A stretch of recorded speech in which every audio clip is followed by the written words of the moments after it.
Om Swastiastu, Semeton. Saya mau bercerita tentang segala macam penyakit sangat menular sekarang, baik berada di rumah maupun di luar, ataupun di tempat kerja, atau di tempat kumpul-kumpul, penyakit yang tidak bisa dirasakan oleh setiap umat manusia. Penyakit ini yang disebut penyakit pemurtian. Semakin lama penularannya dan penyebarannya, semakin tidak bisa dirasakan. Karena penyakitnya menjadi energi kekuatan, maka manusia sangat mudah mengalami depresi akut, sering mengalami sakit pinggang dan gatal, bebiyunan dan setiap siku-sikunya sakit. Mahwid dari tahun 2016, segala macam penyakit sudah pada berdatangan, dan tidak bisa diobati, kemanapun berobat kelihatannya sembuh, tapi sakitnya memurti, baik ke medis maupun ke dukun, tetap tidak menyembuhkan, karena penyakit sekarang adalah pemurtian. Inilah yang disebut pemurtian Astasiwa, 8 penjuru dewa melakukan pengeleburannya, disebabkan manusia tidak mau menyeimbangi sang jiwatmanya dengan sang paratma-atmanya, Munadi dewa, maka runtuhnya reretnya yang mantuk mepuayangannya. Dengan runtuh reretnya, sang paratma-atmanya manusia, jadinya manusia dikuasai buta kala. Kemanapun membakti kemumai dia akan senang, karena buta kala yang melinggih di tempat suci yang dikunjunginya. Akibat manusianya tidak mau berbuat untuk menyucikan sang jiwatmanya.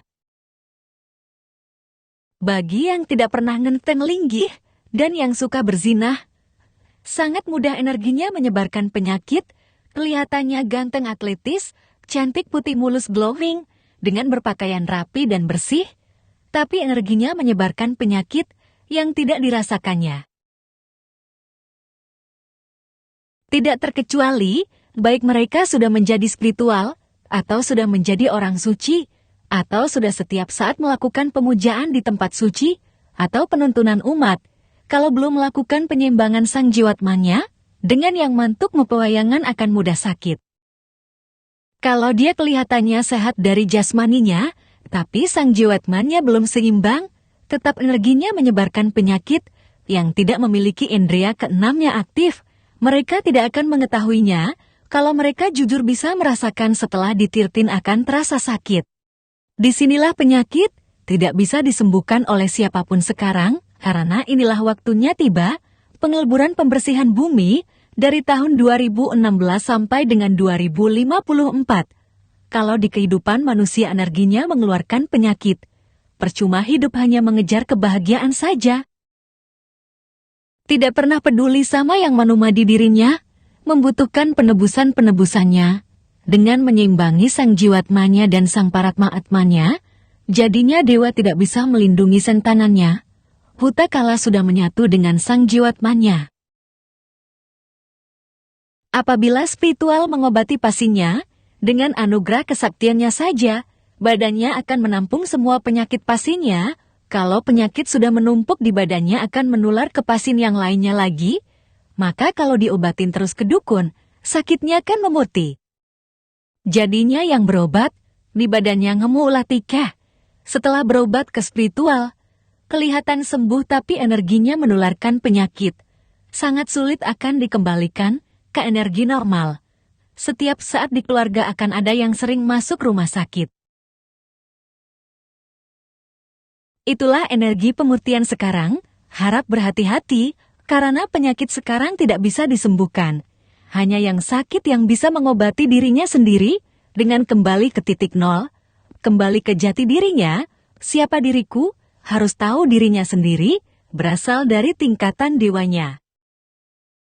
Apabila sudah bisa menyeimbangi sang jiwatmanya, sama sekali tidak boleh melakukan kesalahan lagi, mengotori dirinya lagi, agar bisa bertahan sampai akhir hidupnya, supaya bumi mendapatkan keselamatannya, dan agar manusia menemukan jalan keluar kehidupannya. Disebabkan bumi sedang melakukan pembersihannya, selama 38 tahun, terus-menerus akan terjadi bencana silih berganti, menghancurkan segalanya. Di sini manusia harus peduli tentang leluhurnya, dan alam semesta ini, supaya negara kita bisa melewati resesi global. Sebab semua bencana ini hanya baru awal, Belum kehancuran puncaknya, akan terjadi penyakit yang tidak bisa diketemukan penyebabnya dan obatnya, seperti gunung es yang tidak bisa diketemukan puncaknya, maka harap berhati-hati menjalankan hidupnya, harus ikhlas dan mau berkorban. Untuk menyeimbangi sang jiwatmanya, dan harus hidup introspeksi diri, stop membenci, stop melakukan keburukan. Itu juga bagian bisa mendapatkan jalan keluar hidupnya. Kehidupan kedepannya sangat memprihatinkan, berubahlah gaya hidupnya menjadi jujur sekarang juga. Agar bisa melanjutkan hidupnya di kehidupan berikutnya, yaitu zaman Sukarta, zaman kebaikan, zaman kemakmuran, zaman kejujuran. Gemah Ripah Lo Ginawi. Suksma.